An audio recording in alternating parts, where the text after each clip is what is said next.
अस्सलाम वालेकुम students, computer science की क्लास में वेलकम। स्टूडेंट्स, आज के लेक्चर में हम सोर्स कोड और ऑब्जेक्ट कोड के बारे में पढ़ेंगे। ये वाला क्वेश्चन हमारे प्रीवियस लेक्चर्स के साथ अटैच है।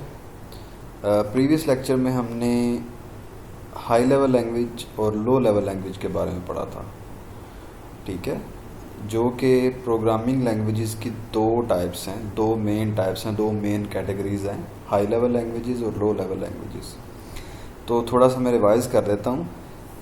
लो लेवल लैंग्वेजेस ऐसी लैंग्वेजेस होती हैं जो कि इंसान की समझ से बालातर होती हैं, इंसान के लिए काफ़ी मुश्किल है, लेकिन कंप्यूटर के वो नज़दीक हैं। कंप्यूटर उन लैंग्वेजेस को अंडरस्टैंड करता है, या कंप्यूटर की वो अपनी लैंग्वेज है। कंप्यूटर उसी लैंग्वेज में जो है हमारे इंस्ट्रक्शन को समझ सकता है। और जो हाई लेवल लैंग्वेजेस हैं वो कंप्यूटर से दूर और इंसान के करीब होती हैं, यानी कि उसे इंसान समझ सकता है इजीली, उसे सीख लेता है और उसमें प्रोग्राम बनाता है। मैं इसके आपको एग्जांपल दिखाता हूँ। ये मेरे पास अपना एक सॉफ्टवेयर एडिटर जिसमें मैं कोडिंग करता हूँ, प्रोग्रामिंग करता हूँ। ये देखें, मेरे पास ये प्रोग्राम का एक हिस्सा बना हुआ है, ठीक है। ये आप देख रहे हैं, इसमें जितने भी अल्फाज हैं, ये देखें HTML लिखा हुआ है, हेड लिखा हुआ है, फिर ये डॉलर साइन है, PHP भी इसके अंदर इस्तेमाल हुई है। इसके अंदर इस टाइम 3 लैंग्वेजेस का इस्तेमाल किया जा रहा है। ये जो आपके सामने ये लाइंस लिखी हुई हैं, ये देख रहे हैं आप, तो ये हाई लेवल लैंग्वेज है। 3 लैंग्वेज इधर इस्तेमाल हुई हैं, HTML, CSS और PHP। CSS बहुत कम यूज़ हुई है, सिर्फ यहाँ पर। तो ये हाई लेवल लैंग्वेजेस हैं। मुझे इनकी समझ आई है तो ही मैं इनको लिख पाया हूँ, लेकिन जब इनको कंपाइल किया जाएगा, जब इनसे काम करवाया जाएगा इन लाइन से, तो इनको कन्वर्ट किया जाएगा लो लेवल लैंग्वेज में। ये हाई लेवल लैंग्वेज मेरे करीब है और लो लेवल लैंग्वेज कंप्यूटर के करीब है।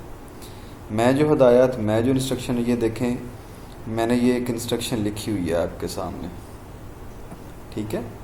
तो ये एक हाई लेवल लैंग्वेज की, मतलब PHP एक हाई लेवल लैंग्वेज है, उसकी ये लाइन है। तो जब इससे मैं ये जब अपना काम करेगी, तो काम करने से पहले इसको कन्वर्ट किया जाएगा लो लेवल लैंग्वेज में, मशीन लैंग्वेज में, तब ये काम कर पाएगी। तो अब आगे आज वाला हमारा क्वेश्चन है source code and object code. Source code उस प्रोग्राम को, उन लाइंस को बोलते हैं जो कि हाई लेवल लैंग्वेज में लिखी गई हों। मतलब ये जो है, ये जितनी भी आपके सामने लाइंस लिखी गई हैं, ये प्रोग्राम, इसको बोल लें, ये सारा प्रोग्राम क्या कहलाएगा? Source code. या इसकी जो ये जो स्टेटमेंट्स हैं, लाइंस हैं जो ये सारी, इनको हम क्या बोलेंगे? Source code. वो लाइंस या वो प्रोग्राम जो हाई लेवल लैंग्वेज में लिखी गई हों, उनको सोर्स कोड बोलते हैं। और जैसा कि हमने पहले अभी डिस्कस किया है कि source code, high level language में लिखी हुई लाइनें कंप्यूटर डायरेक्टली अंडरस्टैंड नहीं कर सकता, ठीक है। The source code can not be executed by computer directly. वो कह रहा है कि सोर्स कोड को कंप्यूटर डायरेक्टली उस पर प्रोसेस नहीं कर सकता, उससे काम नहीं ले सकता, उसको नहीं चला सकता। It is converted into object code and then executed. वो कहता है इसको ऑब्जेक्ट कोड में कन्वर्ट किया जाता है, तब वो एग्जीक्यूट होता है, तब उस पर अमल होता है। तो ऑब्जेक्ट कोड अब पढ़ते हैं कि क्या है। अब program, set of statements written in machine language और low level language is called object code. ये ऑब्जेक्ट कोड नहीं है, ये सोर्स कोड है। ऑब्जेक्ट कोड कंप्यूटर को खुद ही पता होता है कि क्या है, जब वो कंप्यूटर के अंदर मौजूद है। जब इससे मैं काम लेने की कोशिश करूँगा, इसको कंपाइल किया जाएगा। कंपाइल करने से मुराद इसको लो लेवल लैंग्वेज में कन्वर्ट किया जाएगा, और वो कंप्यूटर को ही पता होगा कि वो क्या कोड है। वो वाला कोड जो है वो समझ पाएगा। मतलब ये है कि हम अपनी ज़बान में बात कर देंगे, वो उसका तर्जमा करेगा अपनी ज़बान में और फिर उस पर काम करेगा। उसको समझ लग जाएगी कि मुझे काम क्या है, मुझे क्या काम दिया गया, मुझे क्या हुक्म दिया गया, फिर वो उस पर अमल करवाएगा।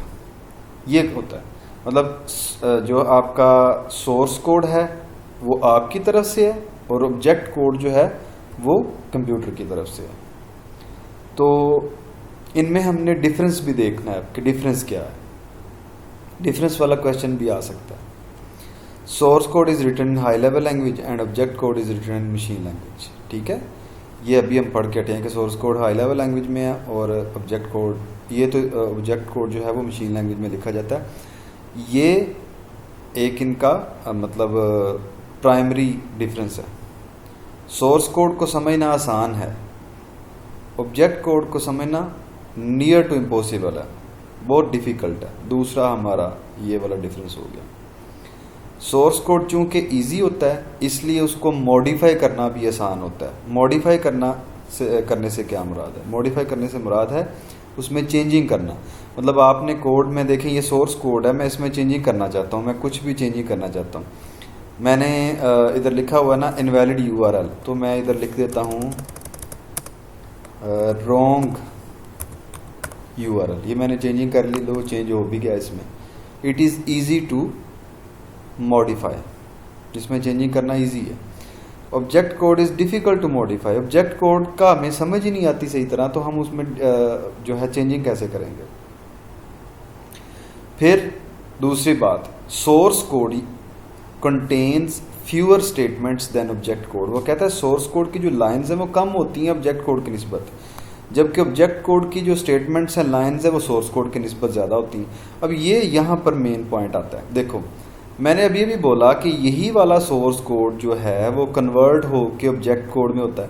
तो अकल तो ये कहती है कि जितनी ये लाइंस हैं वही लाइंस उधर होंगी, लेकिन ऐसा नहीं होता।